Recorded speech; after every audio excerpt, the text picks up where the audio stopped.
Welcome everyone, 48th Collaboration Zone from HR Tech Alliances and all our generous members who make these things possible. And we're anxious to learn from them today. And thanks also to Harbinger Group, who's the keynote sponsor and event sponsor today.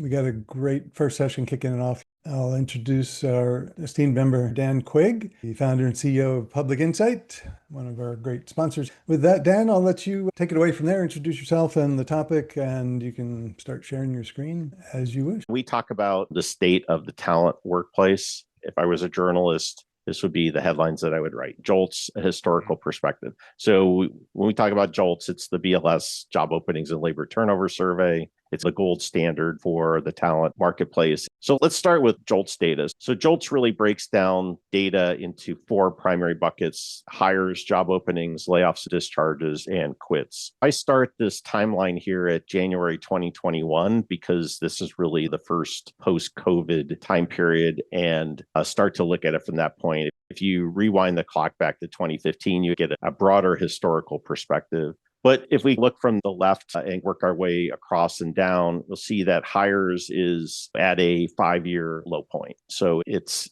5.1 million. These are in millions compared to the high point was 6.8. We're below where we were even going back to January of 2021. What's interesting is that the hires are low, but so are the layoffs and discharges, and so are the quits. It falls into that malaise bucket that I just referred to. Job openings also is at a 5-year low as well. We topped out, and I always questioned some of the numbers, the 12.1 million. It seemed like it was too high. It was always hitting around those historical highs. It seems like we've reverted back to the mean. So we're in, again, that 7.2 million job openings. And again, it's basically at a 5-year low. So if you looked at this independently, you would say, okay, that's not a good market. But then when you look at unemployment rates, you look at layoffs and discharges, you look at quit rates, all of that says it's more of a stagnant market than anything else. Layoffs and discharges have creeped up a little bit, but they're still pretty close to where they would normally be, around 1.7, 1.8 million. Quit rates, which had gone way up, have come way back down and are still very low, 5-year lows. So all that to say that I think we're still sitting in the stagnant labor market is really what we're looking at. How does that affect getting these numbers? And you include these in your different reports for your customers and whatnot. This data was published before the government shutdown. I know the jobs report did not come out because of the shutdown. I don't know whether BLS has stopped publishing, but these numbers came out literally right before the shutdown, like October. So these are through August, which is the latest data that we have available right now. So let's jump to posting demands. This graph is comparing 2025 against the prior years. The dark black columns represent the current year. It shows both the delta from last year in absolute numbers, which is the red here, and then the percentage. So 3.8 million is where we sit relative to last year, which was for January, as an example here, compared to 3.6 million of January of 2024. And you could see that we've declined every month in 2025. And the numbers range from, on the low end, 18.2%. And then this month, this most recent month, is 16.4% decline from last year. These come from Indeed job postings, which is where we get our demand data. But it's been pretty consistent over the course of the last year. Not much of an exciting market, but that's where we've been pretty much all year. I'm looking at some of these trends, and you've been doing this a while and certainly understand it a lot better than I ever could. In terms of the main event topic of the buyers, do you see when these different metrics go up or down that people stop buying or they start buying or replacing their systems or trying to do more with less, all those things that buyers do when they freak out? I have not seen any evidence of freak out behavior. I think it's more the not wanting to get left behind. So just sitting in wait and see mode, especially with tariffs and with the lack of certainty around what's going on in the economy is, I think, what's driving this. My personal opinion is that this is disruption demand. It's been this way for a while. So what is the lone bright spot is technology. Last year, we had problems in technology. Technology in September was up 9%. It's the only sector that had an increase of a month over month and year over year increase. So 9.21% annual change from last year 9.04% from August to September. Everything else is from a year annual perspective, it declines across the board. It seems like technology is experiencing that resurgence. Dan, the one about the administrative services, that's one I think is interesting because if we're really seeing AI take lower level or entry level jobs, would that be part of it? Possibly? Possibly, sure. I think you asked me, is AI taking those jobs? Hard to know from just that number. Moving on to compensation. This is a trailing 12 months here. So compensation had been pretty flat. By the way, the line graph here is the compensation range. So we track both the midpoint of the comp as well as the range. And it's always interesting to see, especially when pay transparency became all the rage, the pay ranges, whether those went up or down. So right now it's been pretty consistent between 25 and 26% composite. So that's the max minus the min divided by the mid. That's the range percent that we're talking about. Now, what is interesting is as a composite, the comp went up from 67 to 68,600 in September. So that's the first measurable increase that we've seen in quite a while. And again, this is a composite across jobs. It can be driven by mix. It could be influenced by a number of things. But this is the first meaningful 2.4% increase that we've seen in quite a while.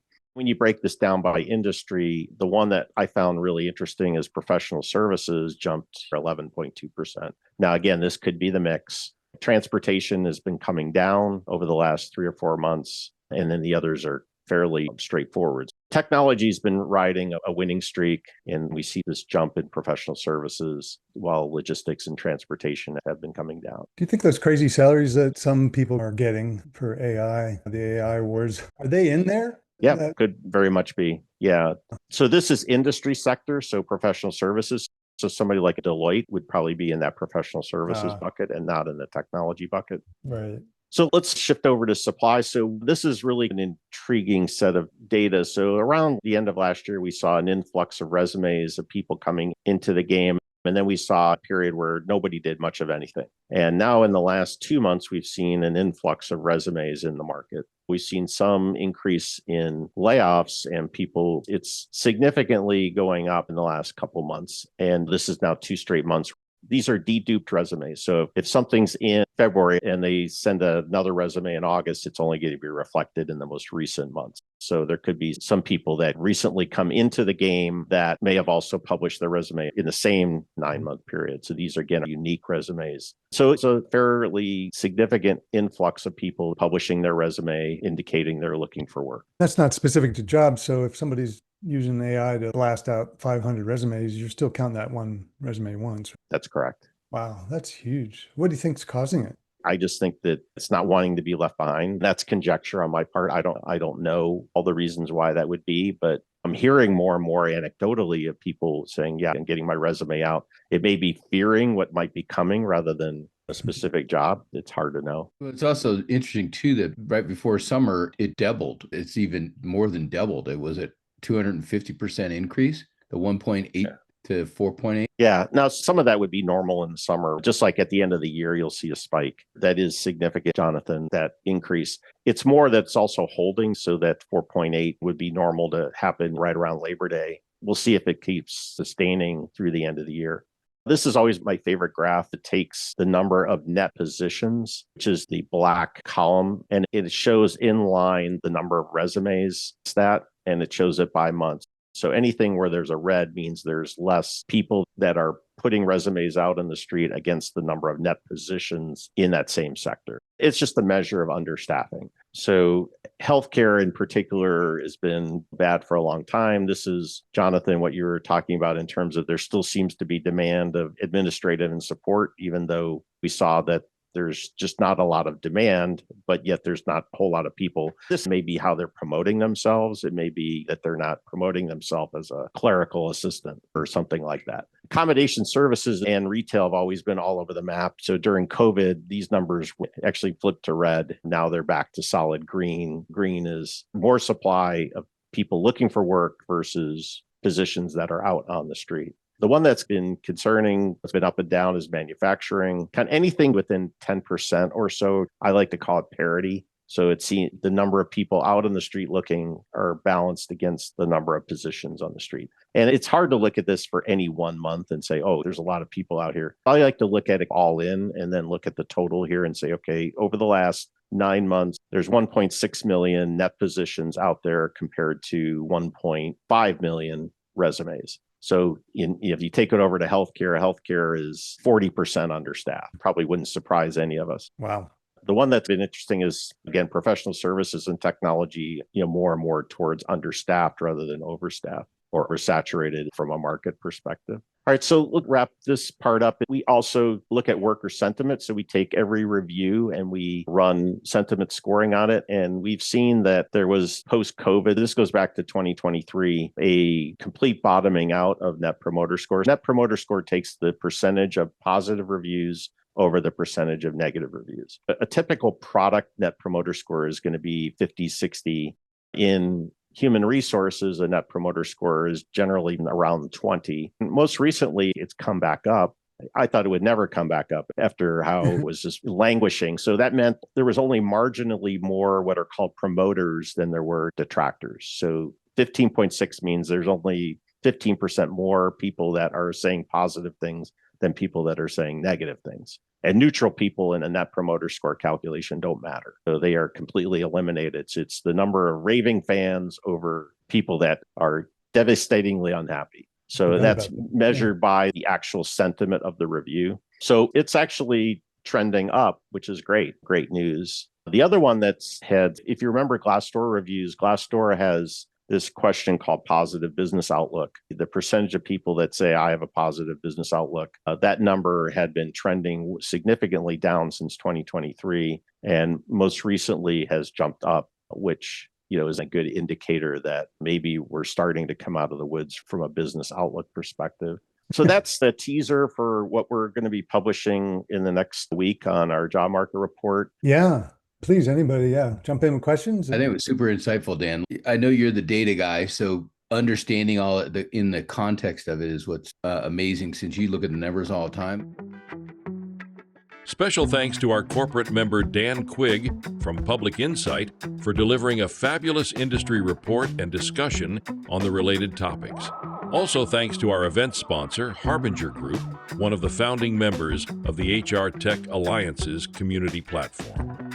A huge shout out to our 2,000 plus members, especially our founding and corporate members, for their continuing support of the HR Tech Alliance's community platform. It's our subscribing members who provide the primary funding that powers our community platform and empowers our mission.